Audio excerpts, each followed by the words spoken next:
میخوام یه چیزی بهت بگم که خوشحال شی. چیه؟ میخوام تو رو با یکی آشنا کنم. جدی؟ خب اون کیه؟ ازت خوشش اومده، الانم بیرون وایساده. همین که ازم دور باشی کافیه، نمیخوام کسی رو ببینم. یه بار حرفمو گوش بده. سارا تو به حرفش گوش بده، من که درکش نمیکنم. ولی اون پسر خیلی جذابه. سلیقه‌ش هم دیدی که از چجور پسرایی خوشش میاد. مگه میشه ماهمونو به یه پسر زشت بدیم؟ داری با تو از گلیمت دراز میکنی، بیا بریم.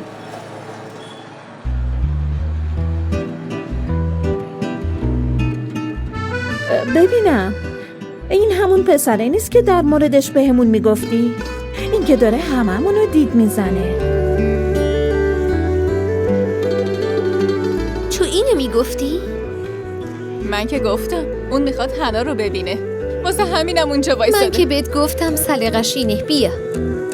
خب یکم براش وقت بذار. حداقل یه بار برو ببینش. بیچاره تو این آفتاب سوزان به خاطر تویه که اینجا وایستاده. دیگه حرفش هم نزن. چرا بخوام واسه همچین پسرایی وقت بذارم؟ امروز اینجا وایساده، فردا میره روبروی دانشگاه دیگه. اونجا رو لباساشو ببین، نگاش کن چقدر شیکه، پسر خیلی خوش لباسه. هنوز چیزی قطعی نشده بود، ولی دیشب یهویی پدر شوهر و مادر شوهرم با گل و شیرینی اومدن و بعلرم گرفتن. اون وقت تو به همون خبرم ندادی؟ عجب دوست خوبی هستی. ای بابا چیزی معلوم نبود که.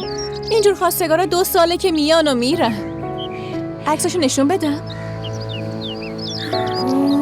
این نامزدت خیلی خوش تیپه، خیلی خوش شانسیه. پس چی فکر کردین که با یه آدم معمولی ازدواج میکنم؟ خارج درس خونده، خودش هم شرکت داره، تازه تک فرزنده. حنا تو چیزی نمیگی؟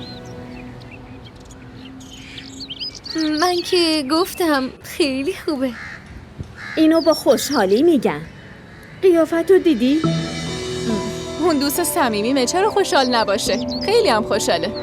اینطور نیست، سرم خیلی درد میکنه. معلمم یه عالمه تکلیف داده. حنا تو هم میگفتی که برات خواستگار اومده، اونم دکتر.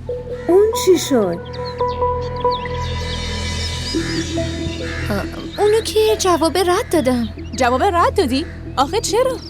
تو که میگفتی خانواده خوبیه. اونقدرام خوب نبود. راستش فهمیدم 2-3 بار نامزد شده بود. واقعا نجات پیدا کردم. برام خیلی بهتر شد. اشکال نداره، واسه هنمون یه خواستگار خوب پیدا میشه. حالا ببین یه شاهزاده میاد دنبال. راستی اینو برام توضیح بده، اصلا نفهمیدم. ای بابا این کیه؟ داره درو میشکونه. صبر کن، اومدم. از کی دارم در میزنم؟ صداشو نمیشنوی؟ ها آره، مگه تو نمیدونی یه نگهبان نشسته پشت در تا تو اومدی درو باز کنه؟ ها؟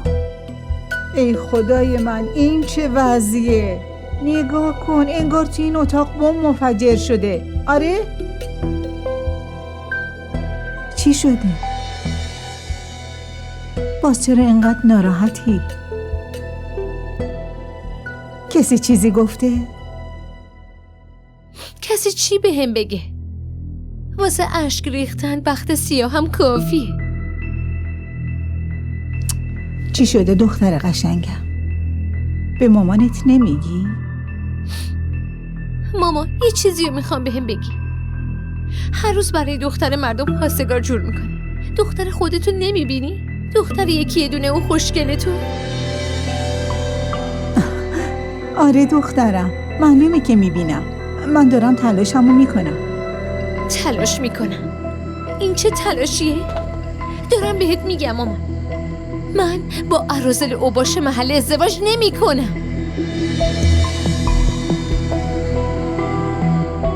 من یه خواستگار پول دارم،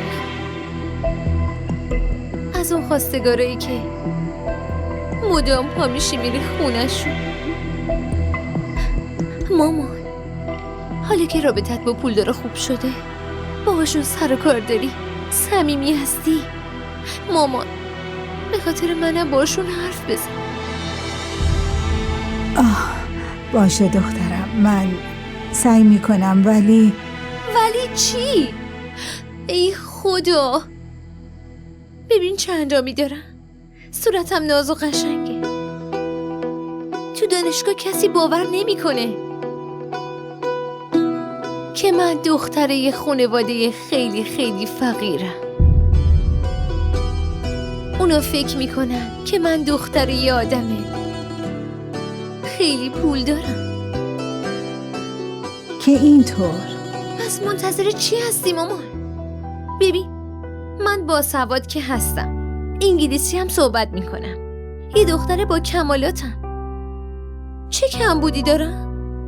هیچ کم بودی. تو بین صدها نفر تکی. مامان، پس یکی رو برام پیدا کن که تک باشه، همونطور که مامان سمین براش پیدا کرده. پولدار، جذاب، باسواد، تک فرزند. آخ مامان، تا کی فقط رویا ببینم؟ برام هیچ کاری نکردی، هیچی. باشه دخترم، یه کاریش میکنم. تو هم الان قشنگ برو دست و صورت تو بشور، منم برم برات غذاتو آماده کنم بیارم که بخوری. قول دادی یا؟ پس برو غذا بکش، من خودم اتاقو تمیز میکنم. امروز به هم قول بزرگی دادی، خیلی خوشحالم.